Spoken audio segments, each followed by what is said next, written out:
ും എങ്ങനെയാണെന്നറിയുന്നില്ല, ആ ടേബിളിൽ ഉണ്ടായിരുന്ന തുണി എങ്ങനെയാണെന്ന് ഞങ്ങൾക്കറിയുന്നില്ല, അത് മുഴുവനും ചുറ്റിപ്പിടിച്ചു. അതവിടെ സ്റ്റക്കായി നിൽക്കുകയാണ് ചെയ്തത്. അതല്ലെങ്കിൽ ആ പാത അവിടെ കട്ട് ചെയ്ത് വേണ്ടായിരുന്നു. അപ്പോൾ വരുന്നത് ഉടമ്പടി എടുത്തിരിക്കുന്നത് എൻ്റെ ഹസ്ബൻഡാണ്. അപ്പോൾ ഞങ്ങൾക്ക് ഉടമ്പടി എടുത്തിട്ട് 2 മാസത്തിന് ശേഷമാണ് ഞങ്ങൾക്ക് എല്ലാ കാര്യങ്ങളും പെട്ടെന്ന് സാധിച്ചു കിട്ടാൻ തുടങ്ങിയത്. അതിന് കാരണം എന്താണെന്ന് വെച്ച് കഴിഞ്ഞാൽ, ഞങ്ങൾ ഉടമ്പടി എടുത്തെങ്കിലും ദൈവത്തോടൊരു വിശ്വസ്തത കാണിച്ചിട്ടുണ്ടായിരുന്നില്ല. കാരണം ഉടമ്പടിയിൽ ആള് 2 മാസത്തോളം ഇടയ്ക്കായിരുന്നു പള്ളിയിൽ പോയിരുന്നത്. അതുപോലെ തന്നെ ജീവകാരുണ്യ പ്രവർത്തികളൊന്നും ചെയ്തിട്ടുണ്ടായിരുന്നില്ല. 2 മാസത്തിന് ശേഷമാണ് എല്ലാ ദിവസവും സ്ഥിരമായിട്ട് വിശുദ്ധ കുർബാന അർപ്പിക്കാൻ കാണാൻ തുടങ്ങിയതും അതുപോലെ തന്നെ ജീവകാരുണ്യ പ്രവർത്തനങ്ങൾ ചെയ്യാൻ തുടങ്ങിയതും. അതിനുശേഷം ഞങ്ങളുടെ കാര്യങ്ങൾ പെട്ടെന്ന് നടക്കുകയായിരുന്നു. എനിക്കും കൊച്ചിനും സ്ഥിരമായിട്ട് എപ്പോഴും ജലദോഷവും പനിയും എപ്പോഴും വരുമായിരുന്നു. ഇപ്പോൾ ഡോക്ടറെ കണ്ടു കഴിഞ്ഞാലും ഒരാഴ്ചത്തെ മരുന്ന് കഴിച്ചാൽ 2 ദിവസം കഴിയുമ്പോൾ വീണ്ടും തുടങ്ങും. പിന്നെ അടുത്ത ആഴ്ച പനിക്കും. അങ്ങനെയായിരുന്നു എനിക്കും കുട്ടിക്കും. അപ്പോൾ അങ്ങനെ ഉടമ്പടി എടുത്തതിന് ശേഷവും ഇങ്ങനെ വന്നു. അപ്പോഴും ഞങ്ങൾ മാതാവിനോട് ചോദിച്ചു, മാതാവേ എന്താ ഇത് ഇങ്ങനെ ഉടമ്പടിയിൽ കാര്യം വെച്ചിട്ടും നിയോഗം വെച്ചിട്ടും പിന്നെയും അസുഖങ്ങൾ വരുന്നു എന്ന്. പിന്നെയാണ് ഞങ്ങൾ മനസ്സിലാക്കിയത് മാതാവിനോടാണ് നിയോഗം വെച്ചേക്കണേ. അപ്പോൾ ഡോക്ടർക്ക് അതിനകത്തൊരു കാര്യമില്ല. അപ്പോൾ മാതാവ് തന്നെ അത് മാറ്റിത്തരണം. അപ്പോൾ ഞങ്ങൾ മാതാവിനോട് പറഞ്ഞു, മാതാവേ ഒരു ഉടമ്പടി ഉപ്പ് നേർച്ച ദിവസമായിട്ടുള്ള ഉപ്പ് ഞങ്ങളെടുത്ത് ഒരു വിശ്വാസ പ്രമാണം എത്തിച്ചിട്ട് ഞാൻ പറഞ്ഞു, ഒരു 10 ദിവസം മാതാവേ ഇത് രാത്രി കിടക്കണ നേരത്ത് ഞാനും കൊച്ചും കഴിച്ചോളാം. ഒരു 10 ദിവസം കഴിച്ചു കഴിയുമ്പോൾ നീ ഞങ്ങൾക്കിത് മാറ്റി തരണേന്ന് പറഞ്ഞിട്ടുണ്ടായിരുന്നു. കാരണം നിൻ്റെ പുത്രനേക്കാൾ വലിയ വൈദ്യനും ഇല്ല, നിൻ്റെ മരുന്നിനേക്കാൾ വലിയ മരുന്നും ഇല്ല എന്ന് വിശ്വസിച്ച് ഒരു 10 ദിവസം രാത്രി കിടക്കണതിന് മുമ്പ് കുറച്ച് വെള്ളത്തിൽ ചാലിച്ച് കഴിക്കുമായിരുന്നു. അതിനുശേഷം എനിക്കും കൊച്ചിനും സ്ഥിരമായിട്ട് വന്നിരുന്ന പനിയും ജലദോഷവും ഒന്നും വന്നിട്ടില്ല. അതുകൂടാതെ എനിക്ക് ടോൺസിലസിൻ്റെ അസുഖം ഉണ്ടായിരുന്നു. ഓരോ മാസവും 600-800 രൂപയുടെ ഹൈ ഡോസുള്ള മെഡിസിനാണ് ഞാൻ ഉപയോഗിച്ചുകൊണ്ടിരുന്നത്. അത് ഒരു മാസം കഴിഞ്ഞ് കുറച്ച് ദിവസം കഴിയുമ്പോഴേക്കും മരുന്ന് നിർത്തിക്കഴിഞ്ഞാൽ വീണ്ടും അസുഖം വരുമായിരുന്നു. കാരണം തൊണ്ടയിൽ നിറച്ച് കുരുക്കൾ, വെള്ളം ഇറക്കാൻ പറ്റാത്ത ബുദ്ധിമുട്ട്, അങ്ങനെ ഭയങ്കര ബുദ്ധിമുട്ടായിരുന്നു. അങ്ങനെ അപ്പോഴും മാതാവിനോട് പറഞ്ഞു, മാതാവേ ഒരു 10 ദിവസം നിൻ്റെ ഉപ്പ് കഴിച്ചോളാം എന്ന് പറഞ്ഞു. അതും കഴിച്ചു. മറ്റേത് എനിക്ക് പനി വരുന്നതിന് മുമ്പ് ആദ്യം തൊണ്ടവേദനയും ടോൺസിലസ് ആയിരുന്നു വന്നിരുന്നത്. ഇപ്പോൾ ചെറിയൊരു പനി വന്നാൽ കൂടിയും തൊണ്ടവേദന എന്ന് പറയുന്ന ഒരു സംഭവം എനിക്ക് നേരെ വന്നിട്ടില്ല. ആ ടോൺസിലസ് പൂർണ്ണമായിട്ടും മാറിപ്പോയി. അതുപോലെ എനിക്ക് കൊതുക് കുത്തിയാൽ പോലും ശരീരത്തിൽ ഭയങ്കരമായിട്ട് ചൊറിഞ്ഞ് തടിച്ച് നമ്മൾ മാന്തി കഴിഞ്ഞ് കഴിഞ്ഞാൽ ഫുള്ള് ശരീരം മുഴുവനും തടിച്ച് വീർക്കുമായിരുന്നു. അതും ഞാൻ മാതാവിനോട് പറഞ്ഞു, മാതാവേ ഇത് മാറ്റിത്തരണേന്ന് പറഞ്ഞു. മാതാവിൻ്റെ വെഞ്ചിരിച്ച ഉപ്പ് എല്ലാവരും ഉടമ്പടി വസ്തുക്കളെല്ലാം ഉപയോഗിക്കുന്നത് വിശ്വാസത്തോട് കൂടിയിട്ടായിരുന്നു. ഒരു വിശ്വാസ പ്രമാണം എത്തിച്ച് മാതാവ് അത് മാറ്റിത്തരുമെന്നുള്ള ഉറച്ച വിശ്വാസത്തോടുകൂടിയാണ് അത് ഉപയോഗിച്ചിരുന്നത്. അതുപോലെ തന്നെ ഒരു ദിവസം മാതാവിനോട് പറഞ്ഞ ആ ദിവസം കഴിയുമ്പോഴേക്കും കറക്റ്റ് എനിക്ക് അസുഖം മാറിയിട്ടുണ്ടാവും. അതുപോലെ ഞാൻ ആ ഉപ്പെടുത്ത് ഇത്തിരി വെള്ളത്തിൽ ചാലിച്ച് ശരീരത്തിൽ പുരട്ടി ഇന്നേ വരെ പിന്നെ എൻ്റെ ശരീരം തടിച്ച് വീർത്തിട്ടില്ല. അതുപോലെ എനിക്കൊരു ജോലിയുടെ കാര്യം മാതാവിനോട് പറഞ്ഞിട്ടുണ്ടായിരുന്നു. അതും ഞാൻ മാതാവിനോട് പറഞ്ഞിരുന്നു എൻ്റെ വീടിൻ്റെ അടുത്ത് തന്നെ എനിക്ക് കിട്ടണമെന്ന്. കാരണം അപ്പോൾ എൻ്റെ കൊച്ചിനെയും കൂടി നോക്കാം. അപ്പോൾ അങ്ങനെ മാതാവിനോട് പ്രാർത്ഥിച്ച് ഉടമ്പടിയിലായിരിക്കുമ്പോൾ തന്നെ എൻ്റെ കൊച്ചിൻ്റെ സ്കൂളിൽ തന്നെ എനിക്ക് അക്കൗണ്ട്സിലേക്ക് കിട്ടി. അത് 4 റൗണ്ട് ഇൻ്റർവ്യൂ ആയിരുന്നു. ആ 4 റൗണ്ട് ഇൻ്റർവ്യൂവും ഞാൻ പാസ്സായി. പക്ഷെ അത് എൻ്റെ കഴിവുകൊണ്ട് ഒരിക്കലും അല്ലാന്ന് എനിക്ക് 100% വിശ്വാസമുണ്ട്. ഞാനത് ഇൻ്റർവ്യൂവിന് പോകുമ്പോൾ ആളെ എനിക്ക് കാശ് രൂപം തരും. കാശ് രൂപം പിടിച്ചുകൊണ്ടാണ് ഞാൻ പോയി എങ്കിലും ഇൻ്റർവ്യൂ എല്ലാം പാസ്സായി. ഫസ്റ്റ് റാങ്കോടുകൂടിയാണ് ഞാൻ പാസ്സായത്. പക്ഷേ 6 മാസം കഴിഞ്ഞിട്ടും എന്നെ പോസ്റ്റ് ചെയ്യുന്നില്ല. അപ്പം ഞാനിങ്ങനെ 6 മാസം കഴിഞ്ഞിട്ട് ഞാൻ ഇവിടെ വന്നു, മാതാവിനോട് പ്രാർത്ഥിച്ചു. അപ്പോൾ അന്ന് ആദ്യമായിട്ടാണ് എൻ്റെ ജീവിതത്തിൽ ഞാൻ 6 കൊന്ത എത്തിക്കുന്നത് ഒരുമിച്ച്. അപ്പോൾ ഇവിടെ നിന്ന് 6 കൊന്ത എത്തിച്ചു. ഒരു കരുണക്കൊന്ത ഇവിടെയുള്ള എല്ലാവർക്കും വേണ്ടി എത്തിച്ചു. അങ്ങനെ ഞാൻ അപ്പുറത്തെ മാതാവിൻ്റെ ഗ്രോട്ടയുടെ അവിടെ പോയിരുന്ന് മാതാവിനോട് കരഞ്ഞു പറഞ്ഞു, മാതാവേ നീ എന്നെ എനിക്ക് അതിന് മുമ്പ് ഒരു വിശ്വാസം ഉണ്ടായിരുന്നു. കാരണം ദൈവം ഞാൻ ചിന്തിക്കുന്നതിനേക്കാളും കൂടുതൽ ആണ് ദൈവത്തിന് നിന്നെക്കുറിച്ചുള്ള പദ്ധതി. ഞാനൊരു ചെറിയ പദ്ധതി എൻ്റെ മനസ്സിൽ വിചാരിച്ചാലും അതിൻ്റെ 100 ഇരട്ടിയുള്ളൊരു പദ്ധതിയായിരിക്കും തമ്പുരാൻ എനിക്ക് നന്മയ്ക്കായിട്ട് വെച്ചേക്കണേ എന്നുള്ള 100% ബോധ്യം എനിക്ക് എപ്പോഴും ഉണ്ടായിരുന്നു. അപ്പോൾ അതുകൊണ്ട് തന്നെ ഞാൻ മാതാവിനോട് പ്രാർത്ഥിച്ചു, മാതാവേ നീ എന്തുകൊണ്ടാണ് ഇതിനേക്കാളും നല്ലൊരു ജോലി, കാരണം എൻ്റെ വീടിൻ്റെ 4 വീട് അപ്പുറമുള്ള സ്കൂളാണ്, എൻ്റെ കുട്ടി പഠിക്കുന്ന സ്കൂളാണ്. അപ്പോൾ എനിക്ക് അവിടെ കിട്ടിക്കഴിഞ്ഞാൽ എല്ലാം കൊണ്ടും എനിക്ക് വളരെ നല്ലതായിരുന്നു. അപ്പോൾ ഞാൻ ചോദിച്ചു, മാതാവേ എനിക്ക് ഇതിനേക്കാളും നല്ലൊരു ജോലി ഇനി എനിക്ക് കിട്ടാനില്ല. അപ്പോൾ നീ എനിക്ക് എന്തുകൊണ്ടാണ് ഇത് ഇങ്ങനെ മാറ്റിക്കൊണ്ടുപോകണേന്ന്. അപ്പോഴും മാതാവ് എന്നെ മുഖത്ത് നോക്കി ഇങ്ങനെ പുഞ്ചിരിക്കുന്ന പോലെയാണ് എനിക്ക് തോന്നിയത്. അപ്പം ഞാൻ വിശ്വസിച്ച് ഇവിടെ നിന്ന് ഇറങ്ങി ചെല്ലുമ്പോഴേക്കും എനിക്ക് ആ ജോലി റെഡി ആയിട്ടുണ്ടാവുന്നു. അങ്ങനെ ഞാൻ പ്രഭുവച്ചനെ കണ്ടു. പ്രഭുവച്ചനെ കണ്ടപ്പോൾ പ്രഭുവച്ചൻ പറഞ്ഞു നല്ലൊരു ജോലി കിട്ടുമെന്ന്. അങ്ങനെ അവിടെ പോയിട്ട് 2 ദിവസം കഴിഞ്ഞിട്ടും വിളിക്കുന്നില്ല എന്നെ, സ്കൂളിൽ നിന്ന് വിളിക്കുന്നില്ല. അപ്പോൾ എൻ്റെ ഹസ്ബൻഡ് പറഞ്ഞു നമുക്കന്ന് ഒരു കാര്യം ചെയ്യാം, മാതാവിനോട് ഉടമ്പടി വെച്ചതല്ലേ, മാതാവ് എന്തായാലും കൈവിടാണ്ടിരിക്കില്ല. അപ്പോൾ ഞങ്ങളുടെ വീടിൻ്റെ അടുത്തുള്ള ഒരു 4 സ്കൂളുകളിലും കൂടി ബയോഡാറ്റ കൊണ്ടുകൊടുത്തു. ബയോഡാറ്റ കൊണ്ടുകൊടുക്കുന്നതാണ്. അപ്പം ഞാൻ വെഞ്ചേരിച്ച ഉപ്പ് കൊണ്ടുപോയിട്ടുണ്ടായിരുന്നു. ആ വെഞ്ചേരിച്ച ഉപ്പ് വിശ്വാസം ഉണ്ടായിരുന്നു എനിക്ക്. വിശ്വാസത്തോടു കൂടി തന്നെ ഉപ്പ് ബയോഡാറ്റ കൊടുക്കുന്നതിനൊപ്പം അവിടെ 4 സ്ഥലത്ത് ഇട്ടു. 2 ദിവസം കഴിഞ്ഞപ്പോഴേക്കും 4 സ്കൂളുകളിൽ നിന്നും എന്നെ ഇൻ്റർവ്യൂവിന് വിളിച്ചു. ഒരെണ്ണം കോളേജായിരുന്നു. അങ്ങനെ 4 സ്ഥലത്തുനിന്ന് വിളിച്ചു. അതിനകത്ത് ഒരു സ്ഥലത്ത് എനിക്ക് അഡ്മിനിസ്ട്രേഷൻ്റെ പോസ്റ്റായിരുന്നു ഉണ്ടായിരുന്നത്. 10-30,000 രൂപയോളം സാലറി ഉണ്ടായിരുന്നു. പക്ഷേ ഞാൻ ഈ 4 സ്ഥലത്തു നിന്ന് വിളിച്ചെങ്കിലും 4 സ്ഥലത്ത് എനിക്ക് പോയി ഒരു ദിവസം എനിക്ക് അവിടുത്തെ എക്സ്പീരിയൻസ് കിട്ടി. എന്നിട്ട് എനിക്ക് അതിന് ഏറ്റവും ബെസ്റ്റ് സെലക്ട് ചെയ്യാനും പറ്റി. ഒരു സ്ഥലത്ത് പോയപ്പോൾ ഞാൻ പറഞ്ഞു ഏറ്റവും കൂടുതൽ സാലറി ഉണ്ടായിരുന്നു എന്ന്. അപ്പോൾ മാതാവ് ഞാൻ പിന്നീട് ദൈവത്തോട് എനിക്ക് എന്തേ ഇത്രയും അധികം സാലറി ഉള്ള സ്കൂളിൽ എനിക്ക് തരാത്തേന്ന് എന്നെ ഞാൻ വിഷമിക്കേണ്ട എന്നുള്ള രീതിയിൽ എനിക്ക് തെളിവടക്കമാണ് കാണിച്ചത്. കാരണം ഞാൻ അവിടെ പോയപ്പോൾ എനിക്ക് അവിടെ നിൽക്കാൻ പറ്റില്ലായിരുന്നു. കാരണം കുറച്ച് പ്രോബ്ലംസ് അവിടെ മാതാവ് എനിക്ക് കാണിച്ചു തന്നു. അവിടെ നിൽക്കുകയാണെങ്കിൽ ചിലപ്പോൾ അത് എനിക്ക് പ്രോബ്ലം ആയേനെ. അപ്പോൾ അതുകൊണ്ട് മാതാവ് തെളിവടക്കം എനിക്ക് നല്ലൊരു സ്കൂളിൽ തന്നെ എനിക്ക് ജോലി വാങ്ങിച്ചു തന്നു. അപ്പോൾ അവിടെ ഇനിയിപ്പോൾ എൻ്റെ സ്കൂളിൽ കൊച്ചിനെ ചേർത്താം. ഞാൻ പഴയ സ്കൂളിൽ ആയിരുന്നുണ്ടെങ്കിൽ ഞങ്ങൾക്ക് ഒരു വർഷം 70,000 രൂപയോളം കുട്ടിക്ക് ചിലവ് വരുമായിരുന്നു. പക്ഷേ ഇപ്പോഴത്തെ സ്കൂളിൽ ഞങ്ങൾക്ക് 16,000 രൂപ ആകെ കുട്ടിക്ക് ചിലവ് വരുന്നുള്ളൂ. അപ്പോൾ ഒരു കാര്യം ചോദിച്ചപ്പോൾ മാതാവ് അത് കുറേ അനുഗ്രഹങ്ങൾ അതിൽ കൂടെ ഞങ്ങൾക്ക് തന്നു. അതുപോലെ ആള് ഉടമ്പടി എടുത്ത കാരണം ഉടമ്പടി കാശ് രൂപ എപ്പോഴും ആളുടെ കഴുത്തിലുണ്ടാവും. അപ്പോൾ ഒരു ദിവസം ഞങ്ങൾക്ക് ഷോപ്പാണ്. ഷോപ്പ് കഴിഞ്ഞ് ആളും ചേട്ടനും കൂടി മടങ്ങി വരുന്ന സമയത്ത് അവിടെ ഞങ്ങളുടെ വീട്ടിലേക്ക് പോകുന്ന ഒരു ചെറിയൊരു പോക്കറ്റ് റോഡാണ്. അപ്പോൾ അവിടെ ഉത്സവം കഴിഞ്ഞിട്ട് ആന വരുന്നുണ്ടായിരുന്നു. അപ്പോൾ ആന ഇവരുടെ അടുത്ത്, അപ്പോൾ വണ്ടികളെല്ലാം ബ്ലോക്കായി കിടക്കുകയാണ്. ആന വരുന്ന ആന പോയി കഴിഞ്ഞാൽ മാത്രമേ ഇവർക്ക് പോകാൻ പറ്റുള്ളൂ. അപ്പോൾ ഇവരുടെ അടുത്ത് കുറച്ച് കഴിഞ്ഞപ്പോഴേക്കും പാപ്പാൻ ആനേനെ തല്ലിയ വഴിക്ക് ആന ഇടഞ്ഞോടി. ആ ഒരു സ്ഥലത്ത് ശരിക്കും ആനയുടെ തുമ്പിക്കൈ ഒന്ന് വീശിയിരുന്നെങ്കിൽ ഇവിടെ കുറേ പേര് ആ സമയത്ത് അവിടെ വെച്ച് തീരുമായിരുന്നു. കാരണം അത്രയും ഇതുള്ളൊരു വഴിയായിരുന്നു. പക്ഷെ ഇവരുടെ അടുത്ത് എത്തിയപ്പോഴേക്കും ആന അവിടെ ശാന്തമായിട്ട് നിൽക്കുകയാണ് ചെയ്തത്. അപ്പോൾ അതിലൂടെ മാതാവ് ആ കാശ് രൂപത്തിൽ ഉണ്ട് എന്നാണ് വിശ്വസിക്കുന്നത്. ആ മാതാവിൻ്റെ ഒരു കാശ് രൂപത്തിൽ മാതാവിൻ്റെ അത്ര വലിയൊരു സാന്നിധ്യം ഉണ്ടെന്ന് മാതാവ് പല തവണ ഞങ്ങൾക്ക് തെളിയിച്ചു തന്നിട്ടുള്ളതാണ്.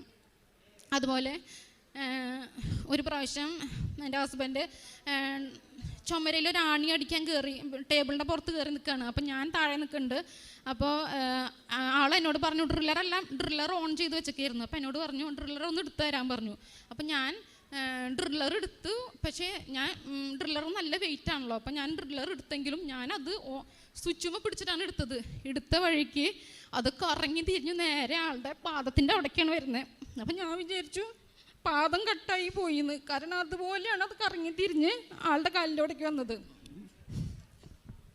അപ്പോഴേക്കും എങ്ങനെയാണെന്നറിയുന്നില്ല ആ ടേബിളിൽ ഉണ്ടായിരുന്ന തുണി എങ്ങനെയാണെന്ന് ഞങ്ങൾക്കറിയുന്നില്ല, അത് മുഴുവനും ചുറ്റിപ്പിടിച്ചു. അതവിടെ സ്റ്റക്കായി നിൽക്കുകയാണ് ചെയ്തത്. അതല്ലെങ്കിൽ ആ പാദം അവിടെ കട്ട് ചെയ്ത് വേണ്ടായിരുന്നു.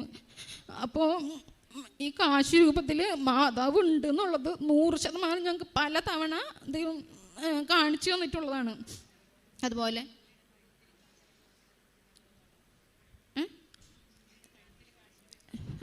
എപ്പോഴും ഉണ്ടാവും പുള്ളിയുടെ കഴുത്തിൽ എപ്പോഴും ആ കാശ് രൂപം അവിടെ ഉണ്ടായിരിക്കും. ആളൊട്ടും മാറ്റാറില്ല, എപ്പോഴും ഉണ്ടായിരിക്കും. അതുപോലെ എൻ്റെ പപ്പയുടെ തലയിൽ പപ്പ ഒരു ദിവസം പ്രാർത്ഥന എത്തിച്ചുകൊണ്ടിരിക്കുന്ന സമയത്ത് പപ്പയുടെ സംസാരം മുഴുവൻ കുഴഞ്ഞു പോയി ചുണ്ട് കോടി പോയി. പപ്പ ഇങ്ങനെ താഴേക്ക് വീണു. ഞങ്ങൾ ഡോക്ടറെ അടുത്ത് കൊണ്ടുപോയി കഴിഞ്ഞപ്പോഴാണ് പറഞ്ഞത്, സ്കാൻ ചെയ്ത് കഴിഞ്ഞപ്പോൾ തലയിൽ ചെറിയൊരു ട്യൂമർ വളരുന്നുണ്ടെന്ന് പറഞ്ഞു. അങ്ങനെ ഞങ്ങൾ അത് കഴിഞ്ഞു. ഭയങ്കര വിഷമമായിരുന്നു ആ സമയത്ത് നന്നായിട്ട് പ്രാർത്ഥിച്ചു. മാതാവിൻ്റെ തൈലും പപ്പയുടെ ശിരസിൽ തേച്ചു കൊടുത്തു. അതുപോലെ ഉപ്പും തേനും വെഞ്ചിരിച്ചതെല്ലാം നൽകി. ഒരാഴ്ച മുഴുവൻ അത് കൊടുത്തുകൊണ്ടേയിരുന്നു. അങ്ങനെ ഒരാഴ്ച കഴിഞ്ഞിട്ട് ആസ്റ്ററിൽ MRI സ്കാനിന് വേണ്ടിയിട്ട് എഴുതിയിട്ടുണ്ടായിരുന്നു. അവിടെ ചെന്ന് സ്കാൻ ചെയ്തപ്പോൾ ഡോക്ടർ പറഞ്ഞത് ആൾക്ക് ഒരു കുഴപ്പമില്ല, ഒരു ട്യൂമറിൻ്റെ ഒരു തരി പോലും തലയിലില്ല എന്നാണ്. ഒരാഴ്ചയ്ക്കുള്ളിലാണ് ദൈവം ഞങ്ങൾക്ക് ഇത്ര വലിയൊരു അനുഗ്രഹം തന്നത്. അതുപോലെ എൻ്റെ കൊച്ച്, അവളാണെങ്കിൽ പഠിക്കാൻ ഒട്ടും ഇൻട്രസ്റ്റ് കാണിക്കില്ലായിരുന്നു. LKG-യിലാണെങ്കിൽ കൂടിയും ബേസാണ് കറക്റ്റാക്കി പോകേണ്ടതെന്നുള്ളതിൽ ഞാൻ എപ്പോഴും നന്നായിട്ട് പഠിപ്പിക്കുമായിരുന്നു. 2-3 മണിക്കൂറൊക്കെ ഇരുത്തി അവളെ പഠിപ്പിച്ചാലും അവളോട് ചോദിച്ചു കഴിഞ്ഞാൽ അവൾക്കൊന്നും അറിയില്ല. അങ്ങനെ ഞാൻ നല്ല തല്ല് വെച്ചു, എപ്പോഴും നല്ല തല്ലായിരുന്നു. അപ്പോൾ അത് കാണുമ്പോൾ എൻ്റെ ഹസ്ബൻഡായാലും അമ്മയും ചേച്ചിമാരൊക്കെ പറയും എന്തിനാ കുട്ടീനെ ഇങ്ങനെ തല്ലണേ എന്ന്. അപ്പം ഞാനാണെങ്കിൽ അവൾ പഠിക്കാത്ത കാരണമാണ് തല്ലണേ. പക്ഷെ അപ്പോൾ ഹസ്ബൻഡിൻ്റെ ചേച്ചി പറഞ്ഞു, കൊച്ചിനെ ഒരു ദിവസം വിളിച്ചിരുത്തിയിട്ട് അവളോട് പറഞ്ഞു കൊടുത്തു, മോളെ നീയെ ഈ മാതാവിൻ്റെ കാശ് രൂപം കൊടുത്തിട്ട് പറഞ്ഞു, മോളെ നീയെ പഠിക്കാൻ പോകുന്നതിന് മുമ്പ് മാതാവിനോട് പ്രാർത്ഥിച്ചിട്ടിരിക്കേ. മോൾക്ക് 4 വയസ്സായിട്ടുള്ളൂ, മാതാവിനോട് പ്രാർത്ഥിച്ചിരിക്കുന്നത്. അങ്ങനെ അതിന് ശേഷം ഞാൻ പഠിപ്പിക്കാൻ വിളിക്കുമ്പോൾ അവൾ വന്നിരുന്നിട്ട് മാതാവിനോട് പ്രാർത്ഥിക്കും, മാതാവേ എൻ്റെ മമ്മിയുടെ കയ്യിൽ നിന്ന് എനിക്ക് തല്ല് കിട്ടല്ലേ, എന്നെ പഠിപ്പിച്ച് തരണേന്ന് പറഞ്ഞിട്ട്. അതിനുശേഷം ഞാൻ എന്ത് പറഞ്ഞു കൊടുത്താലും അവൾ പെട്ടെന്ന് അത് ക്യാച്ച് ചെയ്യും. ഇന്നേ വരെ എനിക്ക് എൻ്റെ കൊച്ചിനെ തല്ലണ്ടി വന്നിട്ടില്ല. പിന്നെ ഇപ്പം എന്ത് കാര്യം പറഞ്ഞാലും ഞങ്ങളെക്കാളും കൂടുതൽ അവളാണ് ഓർത്ത് വയ്ക്കുക. അത്രയ്ക്കധികം ജ്ഞാനത്തെ കൊടുത്ത് മാതാവ് അവളെ അനുഗ്രഹിച്ചു.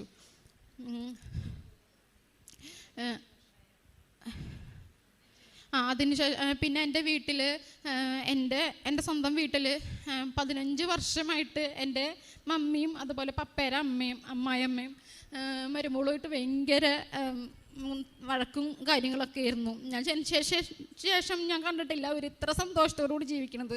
അപ്പോൾ എൻ്റെ ഹസ്ബൻഡ് ഉടമ്പടി എടുത്താലും മാതാവ് ഉടമ്പടിയിലൂടെ നമ്മുടെ കുടുംബത്തിലൊരു അംഗമായിട്ട് വരാണെന്ന് മാതാവ് പിന്നെയും തെളിയിച്ചു തന്നു. ഞങ്ങൾ മാതാവിനോട് വയ്ക്കാത്തൊരു കാര്യമാണെങ്കിലും മാതാവ് കണ്ടറിഞ്ഞ ഒരു കുടുംബത്തിലൊരാളെപ്പോലെ ഞങ്ങളുടെ കുടുംബത്തിൽ എല്ലാ പ്രശ്നങ്ങളിലും, 2 കുടുംബങ്ങളിലും എല്ലാ പ്രശ്നങ്ങളിലും മാതാവ് ഇടപെട്ട് എല്ലാം തീർത്തുകൊണ്ടിരിക്കുകയാണ്. അങ്ങനെ ഞങ്ങളുടെ കുടുംബം ഇപ്പോൾ സന്തോഷമായിട്ട് പോണു. പിന്നെ അതുപോലെ ഞങ്ങൾ അതുപോലെ ഇപ്പോൾ ധാരാളം കാരുണ്യ പ്രവർത്തികൾ ചെയ്യുന്നുണ്ട്. ഓർഫനേജിൽ പോകും. ഓർഫനേജിൽ പോയിട്ട് അവിടെ അപ്പാപ്പന്മാരുടെ ഓർഫനേജാണ്. അപ്പോൾ ഓൾഡ് ഏജ് ഹോമിലും പോകാറുണ്ട്. അപ്പോൾ അവിടെ പോയിട്ട് അവർക്ക് ഷേവ് ചെയ്ത് കൊടുക്കുക, അതുപോലെ തന്നെ മുടി വെട്ടി കൊടുക്കുക, അവിടുത്തെ ബാത്റൂമും കാര്യങ്ങളെല്ലാം കഴുകി കൊടുക്കും. അങ്ങനെയൊക്കെ ചെയ്തു വരും. അപ്പം ഞങ്ങൾ ഒരു ദിവസം പോയപ്പോൾ അവിടുത്തെ ഒരു അപ്പാപ്പനെ കണ്ടു. ആ അപ്പച്ചൻ പറഞ്ഞു, മോനെ എനിക്ക് കണ്ണ് കാണില്ല, നീ പ്രാർത്ഥിച്ചോളൂ എന്ന് പറഞ്ഞു.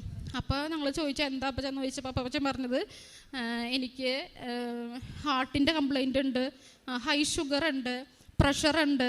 അപ്പോൾ അത് കാരണം ഡോക്ടർമാർ കഴിയൊഴിഞ്ഞതാണ്, എന്തായിരുന്നാലും ഓപ്പറേഷൻ നടക്കില്ല എന്നുള്ളത്. അങ്ങനെ അപ്പോൾ സിബി ചേട്ടൻ എന്ത് ചെയ്തു എന്ന് വെച്ച് കഴിഞ്ഞാൽ ആളുടെ കയ്യിൽ തൈലം ഉണ്ടായിരുന്നു. തൈലം അപ്പച്ചൻ്റെ 2 കണ്ണിലും പൂശിയിട്ട് പറഞ്ഞു അപ്പച്ചൻ്റെ ഓപ്പറേഷൻ നടക്കും, അപ്പന് കണ്ണ് കാണുമെന്ന് പറഞ്ഞു. അങ്ങനെ ഞങ്ങൾ പിന്നത്തെ പ്രാവശ്യം ചെല്ലുമ്പോഴാണ് അപ്പച്ചന് കണ്ണ് കാണാം. ഒരാൾ വന്നു സ്പോൺസർ ചെയ്തു. അപ്പച്ചന് ഒരു അസുഖങ്ങളും ഉണ്ടായില്ല. ഡോക്ടർ ചോദിച്ചു ഇതെല്ലാം ഇങ്ങനെയാണ് മാറിയെന്ന്. അതായത് ഹൈ ഷുഗറും പ്രഷറും എല്ലാം ഉണ്ടായിരുന്ന ആൾ, ഹാർട്ടിന് കംപ്ലൈൻറ്റ് ഉണ്ടായിരുന്ന ആളുടെ എല്ലാ അസുഖങ്ങളും മാതാവ് എടുത്ത് മാറ്റി. അപ്പച്ചന് ഞങ്ങൾ ചെന്നപ്പോഴേക്കും അപ്പച്ചന് കാഴ്ച തിരിച്ചു കിട്ടി. പിന്നെ ഞങ്ങളുടെ വീടിൻ്റെ അടുത്ത് ഒരു ഉണ്ണിക്ക് 3 വയസ്സായിട്ടുള്ളൂ. ആ ഉണ്ണിക്ക് ശ്വാസം മുട്ടായിരുന്നു. ആ ഉണ്ണി കുഞ്ഞാണ്. അപ്പോൾ ഇത് കിടന്ന് ശ്വാസം മുട്ട് വലിക്കാനാകുമ്പോൾ അതിൻ്റെ അമ്മയ്ക്ക് ഭയങ്കര പ്രയാസമാണ്. അപ്പോൾ ഞങ്ങളവിടെ ചെല്ലുമ്പോൾ ഞങ്ങളോട് പറയും പ്രാർത്ഥിച്ചോളൂ എന്ന്. അപ്പോൾ എൻ്റെ വീട്ടിലാണ്, ഞങ്ങൾ ആഴ്ചയിൽ പോകും. അപ്പോൾ അവിടെ ചെന്ന് 3 ആഴ്ച പോയി 3 ആഴ്ചയും ചെല്ലുമ്പോൾ കുഞ്ഞിൻ്റെ നെറ്റിയിൽ ഇവിടുത്തെ വിശുദ്ധ തൈലം കൊണ്ട് കുരിശ് വരച്ച് എല്ലാവരും ഞങ്ങൾ ഉപയോഗിക്കുന്നത് വിശ്വാസപ്രമാണം ചൊല്ലിയിട്ടാണ്. ചൊല്ലി 3 ആഴ്ച കഴിഞ്ഞപ്പോഴേക്കും അതിൻ്റെ അമ്മ പറഞ്ഞു ആ കുട്ടീനെ ഒരാളുടെ കൂടി പോലും കളിക്കാൻ പുറത്ത് വിടില്ല, കാരണം കൊച്ചിന് പെട്ടെന്ന് വയ്യാണ്ടാവും. അങ്ങനെയായിരുന്നു. ഇപ്പോൾ കുഞ്ഞിന് ഒരു കുഴപ്പമില്ല, ആ കുഞ്ഞ് സുഖമായിട്ടിരിക്കുന്നു. അതുപോലെ ഈ വെഞ്ചിരിച്ച ഉപ്പ് എല്ലാ ദിവസവും രാത്രി കൊടുക്കാൻ പറഞ്ഞിട്ടുണ്ടായിരുന്നു. അമ്മ മറന്നു പോയാലും 3 വയസ്സായിട്ടുള്ള ആ കുഞ്ഞ് അവൾ ചോദിക്കും, അമ്മേ എനിക്ക് ഇന്ന് മാതാവിൻ്റെ ഉപ്പ് തന്നില്ല, എനിക്ക് മാതാവിൻ്റെ ഉപ്പ് വേണമെന്ന് പറഞ്ഞ് ആ കുഞ്ഞ് ചോദിച്ച് മേടിച്ച് കഴിക്കുമായിരുന്നു എന്നാണ് പറയണേ. അങ്ങനെ ആ കുഞ്ഞിൻ്റെ ശ്വാസമുട്ട് മാതാവ്, 3 വയസ്സായ കുഞ്ഞിൻ്റെ ശ്വാസമുട്ട് മാതാവ് എടുത്തു മാറ്റി. അതുപോലെ ഞങ്ങളറിയുന്ന ഒരു ചേച്ചി ഞങ്ങളോട് ഇതുപോലെ പ്രാർത്ഥനാ സഹായം ചോദിച്ചിട്ടുണ്ടായിരുന്നു. അപ്പോൾ ആ ചേച്ചി ഞങ്ങളോട് പറഞ്ഞു, മോളെ എനിക്ക് നിങ്ങൾ പേപ്പർ തരുമോ, കൃപാസനത്തിലൊരു പേപ്പർ തരുമോ ഒന്ന് പ്രാർത്ഥിക്കാനാന്ന് പറഞ്ഞു. അപ്പോൾ ഞങ്ങളോട് ഇങ്ങോട്ട് ചോദിച്ച് മേടിക്കുകയാണ് ചെയ്തത് ആ ചേച്ചി. അങ്ങനെ ആ ചേച്ചി അത് മേടിച്ചു. ഒരു മാസത്തോളം പ്രാർത്ഥിച്ചു. കാരണം ആ ചേച്ചിയുടെ ഹസ്ബൻഡ് ഭയങ്കര ചീത്ത കൂട്ടുകെട്ടും അതുപോലെ പുകവലിയും അങ്ങനത്തതൊക്കെ ആയിരുന്നു. അങ്ങനെ ഒരു മാസം ആ ചേച്ചി അതൊക്കെ വായിച്ചു, മാതാവിനോട് പ്രാർത്ഥിച്ചു. ഇപ്പോൾ ആ ചേച്ചി ഞങ്ങളെ വിളിച്ചിട്ടുണ്ടായിരുന്നു. ആ കുടുംബം സന്തോഷത്തിൽ പോണു. ആ ചേട്ടനും ചേച്ചിയും ആ ചേട്ടൻ്റെ എല്ലാ ദുശീലങ്ങളും മാറി അവർ ഭയങ്കര ഹാപ്പിയാണെന്ന് പറഞ്ഞ് വിളിച്ചേക്കിരുന്നു ആ ചേച്ചി. പിന്നെ ആള് ഫേസ്ബുക്കിൽ ഇവിടുത്തെ സാക്ഷ്യങ്ങളൊക്കെ ഇടുമായിരുന്നു. സാക്ഷ്യങ്ങളൊക്കെ ഇട്ട് കഴിഞ്ഞപ്പോൾ ആളുടെ കുറേ ഫ്രണ്ട്സ് അതിനകത്ത് നിന്നും ഇറങ്ങിപ്പോയി. റിക്വസ്റ്റ് ക്യാൻസൽ ചെയ്തിട്ട് അല്ല, ഫ്രണ്ട്സ് എല്ലാം അതിനകത്ത് നിന്ന് ഇറങ്ങിപ്പോയി.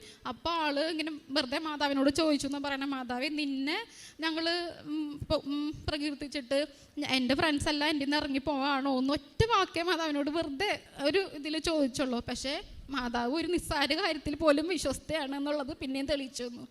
പിറ്റേ ദിവസം മുതൽ ഞങ്ങളെ കാണിച്ചു, ഞങ്ങൾ പറയും നുണയാണ് എന്ന്. പിറ്റേ ദിവസം മുതൽ ഒരു 50-70 റിക്വസ്റ്റുകൾ ഒരു ദിവസം വരുമായിരുന്നു ആൾക്ക്. ഇതിൻ്റെ റിക്വസ്റ്റ് വരുന്നതിൻ്റെ അല്ല, പക്ഷെ ഒരു ചെറിയൊരു കാര്യത്തിൽ പോലും മാതാവ് അത്രയും നമ്മൾ വിശ്വാസക്കുറവ് കാണിക്കണ്ട എന്നുള്ള പേരിൽ മാതാവ് നമ്മളെ താങ്ങി നിർത്തുന്നതായിരുന്നു അത്. ഇപ്പോൾ ആളുടെ ഫേസ്ബുക്ക് ഉപയോഗിക്കുന്നത് മാതാവിൻ്റെ സാക്ഷ്യങ്ങൾ ഇടാൻ വേണ്ടി മാത്രമാണ്. പിന്നെ ഇപ്പോൾ ഇപ്പം ഞങ്ങൾക്ക് ഇത്ര അനുഗ്രഹങ്ങൾ മാതാവ് തന്നത് കാരണം ഗുരുവായൂരിന്നും അതുപോലെ തന്നെ വലപ്പാടുന്നും വണ്ടി സർവീസ് ചെയ്യുന്നുണ്ട്. അവിടെ നിന്ന് ആളുകളെ ഇപ്പോൾ ധാരാളം ആളുകളെ ഇപ്പോൾ ഇങ്ങോട്ട് കൊണ്ടുവരുന്നുണ്ട് കൃപാസനത്തിലേക്ക്. ഇപ്പോൾ കഴിഞ്ഞ ഒരാഴ്ചകളിലായിട്ട് ഇന്ന ദിവസം വെച്ചിട്ട് ധാരാളം ആളുകളെ ഇങ്ങോട്ട് കൊണ്ടുവരും. അതിനിടയിൽ ഒരു പ്രാവശ്യം ഒരു ഹിന്ദുസ് വിളിച്ചിട്ട് പറഞ്ഞു, ഞങ്ങൾ ഇപ്പോൾ മരിക്കാൻ പോവാണ്, ഞങ്ങളെപ്പോൾ തന്നെ കൃപാസനത്തിലേക്ക് കൊണ്ടുപോകണം എന്ന് പറഞ്ഞു. അപ്പോൾ ആൾ പറഞ്ഞു, വണ്ടിയിൽ ആരും ആയിട്ടില്ല, എങ്ങനെ ഞങ്ങളെ കൊണ്ടുപോകാമെന്ന്. അങ്ങനെ ആൾ പറഞ്ഞു, ഞങ്ങൾക്ക് ഇപ്പോൾ നാളെ ജപ്തി ചെയ്യും വീട്, ഞങ്ങൾ കൃപാസനത്തിൽ പോയി കഴിഞ്ഞാൽ ഞങ്ങൾ രക്ഷപ്പെടുമെന്ന് ഉറപ്പാണ് എന്ന് പറഞ്ഞു അവർ. എന്നിട്ട് പിന്നെ ഒരു കാര്യം ചോദിച്ചു, ഞങ്ങൾക്ക് 1 ലക്ഷം രൂപ തന്നു കഴിഞ്ഞാൽ ഞങ്ങൾ രക്ഷപ്പെടും. അപ്പോൾ ഞാനിത് പറയാൻ കാരണം പലരുടെയും വിചാരം ഈ കൃപാസനത്തിൽ നിന്നാണ് പൈസ കൊടുത്തിട്ടാണ് അവർ രക്ഷപ്പെടുന്നതെന്നാണ്. അപ്പോൾ ആൾ പറഞ്ഞു കൊടുത്തു, ചേച്ചി നമ്മളാരും പൈസ കൊടുത്തിട്ടല്ല രക്ഷപ്പെടുത്തുന്നത്. ദൈവം എന്ന് പറഞ്ഞ ഒരാൾ വിചാരിച്ചാൽ എന്തോ ഈ ലോകത്ത് സംഭവിക്കാന്നുള്ളത് അത് നിങ്ങൾ അവിടെ പോയി ഉടമ്പടി എടുത്താൽ നിങ്ങൾക്കത് മനസ്സിലാകും എന്ന് പറഞ്ഞു. അങ്ങനെ അവരിവിടെ വന്ന് ഉടമ്പടി എടുത്തുകൊണ്ടിരിക്കുന്നതിൻ്റെ ഇടയിൽ അവർ വെച്ചതെന്ന് ചോദിച്ചു കഴിഞ്ഞാൽ അവരുടെ കടബാധ്യതകൾ ധാരാളം ഉണ്ടായിരുന്നു. അതിൻ്റെ പേരിൽ 2-3 ദിവസമായിട്ട് അവർക്ക് വീട്ടിൽ നിന്ന് പുറത്തിറങ്ങാൻ പറ്റാത്ത ഒരവസ്ഥയായിരുന്നു. ആളുകൾ കടക്കാർ മുഴുവനും വീടിൻ്റെ ചുറ്റും കൂടി പിറ്റേ ദിവസമാണ് ജപ്തി ചെയ്യും വീട്. അങ്ങനെ അപ്പോൾ അന്ന് രാവിലെ തന്നെ അവർ വിളിച്ച് പറഞ്ഞു ഞങ്ങളെ കൊണ്ടുപോകണം. അപ്പോൾ സിബിചേട്ടൻ വിചാരിച്ചു എന്തെങ്കിലും ആവട്ടെ അവരെ കൊണ്ടുപോകാം. പക്ഷെ വണ്ടിയിൽ ആരും ആയിട്ടില്ല, 9,000 രൂപ വരും, ബാക്കിയുള്ളത് നമ്മുടെ കയ്യിൽ നിന്ന് പോവും. അങ്ങനെ അപ്പോൾ പക്ഷേ മാതാവിൻ്റെ തീരുമാനം അവരിവിടെ എത്തിക്കുക എന്നുള്ളതായിരുന്നു. അതുകൊണ്ട് തന്നെ മാതാവ് ആ രാത്രി 16 പേരോളം അന്ന് വിളിച്ചു ഞങ്ങൾക്ക് കൃപാസനത്തിൽ പോകണമെന്ന്. അങ്ങനെ പിറ്റേ ദിവസം തന്നെ ഞങ്ങൾക്ക് ആ വണ്ടി റെഡിയാക്കി അവരവിടെ കൊണ്ടുവരാൻ പറ്റി. അങ്ങനെ അതിൻ്റെ ഇടയിൽ അവർ ഉടമ്പടി ഹിന്ദുസാണ്, അവർ ഉടമ്പടി എടുത്തുകൊണ്ടിരിക്കുന്നതിൻ്റെ ഇടയിൽ അവർ 2 നിയോഗമാണ് വെച്ചിരുന്നത്. അവർക്ക് സ്ഥിരമായിട്ടൊരു ജോലി വേണമെന്ന്. ഒരു വക്കീൽ വിളിക്കുകയാണ് എൻ്റെ അമ്മേനെ നോക്കാൻ വേണ്ടിയിട്ട് വീട്ടിലേക്ക് വരണം എന്ന് പറഞ്ഞിട്ട് ആ ചേച്ചിക്ക് സ്ഥിരമായിട്ട് ജോലി കിട്ടി. അതുപോലെ ആ ചേച്ചിയുടെ ഹസ്ബൻഡിനും ജോലി നൽകി മാതാവ് അനുഗ്രഹിച്ചു. അതുപോലെ അവരുടെ ജപ്തിയും ഒഴിവായി എന്നാണ് പറഞ്ഞത് അവർ. അപ്പോൾ ഇത്രയധികം അനുഗ്രഹങ്ങൾ ഞങ്ങൾക്ക് തന്ന ദൈവമാതാവിന് നന്ദി പറഞ്ഞാലും തീരില്ല.